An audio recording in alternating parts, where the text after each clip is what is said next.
Going on vacation's always a great time, but what do you do with your fish? Who's going to feed them? What if something goes horribly wrong? Follow along today, learn from some of the mistakes I've made in the past, and get prepared. Take a few easy steps. Let's get going.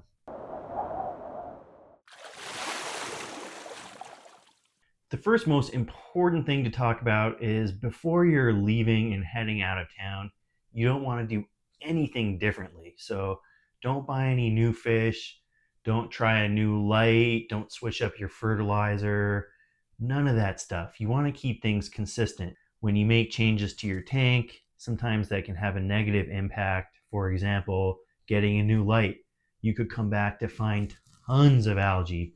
Getting a new filter, you might find out that it's slowly been leaking and all the water is drained on your floor. Trying a new fertilizer, maybe it's way stronger than you realized and it's going to pollute the water in your tank. Getting new fish, very bad idea. If they have a disease or something and you're not around to monitor your fish, that could spread through your whole tank. So keep things consistent. You're not going to be around to enjoy those changes while you're gone anyway, so just wait till you get home to make them. The second thing that you really need to do is make sure you take care of all of your maintenance needs. So not trying to convince you that you need to do 50% changes every week, but whatever it is that you do, you need to make sure that's done on your tanks. And then the one thing that you really need to do as far as maintenance goes is clean out your filter. If your filter gets all clogged up while you're out of town, then your filter might stop working, your tank's not going to get the flow it needs. That's something that can go horribly wrong. So make sure that you do the filter maintenance and anything else that you normally do right before you head out of town. Now, when it comes to hiring someone or getting an auto feeder, that's really up to you to decide, but I can give you some pros and cons to either method. That way you can make an informed decision for yourself. So I will say auto feeders are nice because they're reliable. You know that they're going to spit out the same amount of food every 24 hours. I will say if you're going to do that, you need to try it out at least a few days, ideally a week before you head out of town. So, auto feeders notoriously will dump in a ton of food if you don't set them up right. And so, you just plop that auto feeder on and head out of town. You could come back to find that there is a mat of flakes on top of your tank and all your fish are dead because they've just been overfed big time. So make sure you test out whatever product or tool you're using while you're out of town, uh, so that it doesn't overfeed your fish. One thing you should definitely not use are those fish feeding blocks that are supposed to last like a week in your tank. Fish don't generally like to eat those and they rot away. So it's better that your fish just not eat instead of having something in there that they're going to maybe pick away at a little bit and then pollute the water column. So most of our aquarium fish can go 1 week without eating, absolutely no problem. Now make sure that you don't have any sensitive fish that do require constant meals. If I'm out of town for a few days, I'm not going to worry about it. I'm not setting up auto feeders. I'm not asking anyone to feed them. Having someone take care of your tank while you're gone. I've had really bad luck asking roommates to take care of my tank. So when it's a roommate or a friend and they're doing you a favor, you're explaining to them what you want them to do, and they're like looking out the window. This boring fish nerd is going on and on about stuff. So that's really always worked out poorly for me. Non-fish people don't know how to feed fish tanks. The best luck that I've had is when you get one of those like Monday through Sunday pill organizers and you put the amount of food in there and then you plop it on top of the tank. You know, you have the exact amount of food that goes in there. And the best way to measure that type of food is when you're feeding your fish, you know, you take 2 pinches and you put one in the tank and one in the pill feeder, or the pill organizer. And then if you need another pinch, both. That way you know that whatever you've put in the pill organizer, your fish will eat. Okay, let's talk about planted tanks, specifically people who are using fertilizers, CO2, heavy lighting, that sort of stuff, where you need to do weekly water changes. So if you're going out of town for 2 weeks and you don't have anyone who's going to do water changes on your tank, I would say the best thing to do is dim the lights down, cut out the fertilizers, maybe, just trace amounts if you want, and then also reduce the CO2 big time.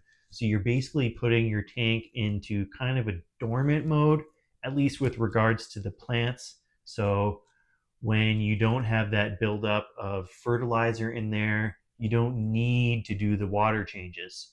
But if you just reduce the fertilizer load and you don't change your CO2 or lighting, you're going to come back with tons of algae. So remember that trio when you're doing a high-tech planted tank.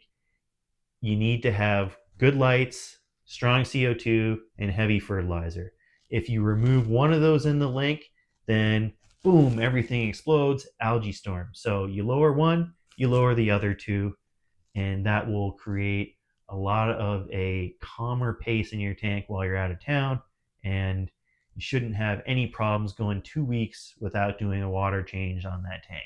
Now, if you have tons of big fish and you need to do water changes, then you're just going to need to pay someone to come over and do a water change. Fortunately, most towns and cities have an aquarium cleaning service you can call. That's actually what I own, Fresh Flow Aquatics. And, I clean people's fish tanks for a living. So I'd be happy to go clean someone's tank if they're out of town. Evaporation is a concern for people who live in super dry climates. Where I live, the water evaporates very quickly. So I'm going to make sure when I'm out of town that I top my tanks off all the way to the top and put lids on the ones if I can. If they're tanks that don't have fitting lids, then just make sure that they're filled up and that the heater isn't towards the top of the tank. If that water evaporates and the heater's up there and the thermostat's exposed, it's going to really fry that water and cook your fish up. Also, if the water level drops to below where your filter intake is, then your filter is going to burn out and it's going to break, and then your fish aren't going to get oxygenation. So really make sure if there's anything that's susceptible to breaking or malfunctioning with low water levels, do what you can. Push the heater down, lower your filter intake, all that sort of stuff. They just really reduce the chances of anything bad happening. With security cameras getting super cheap, it can be a really cool option for people who have a spare one laying around to plop one in front of their tank. If you got discus or big old goldfish that you're attached to, me, I love my rainbows. I'm going to be setting up this camera. This one is actually designed for fish tanks. It's like the Higer auto feeder, intelligent view, whatever.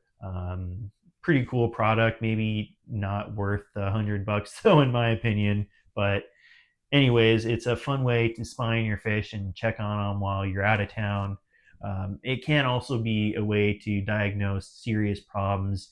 If you see your pump stop working or the fish are all at the top of the tank, then you can call in for backup. And that leads me to my last point, is that it's a good idea to have a fish friend that you can call, or a business like I talked about.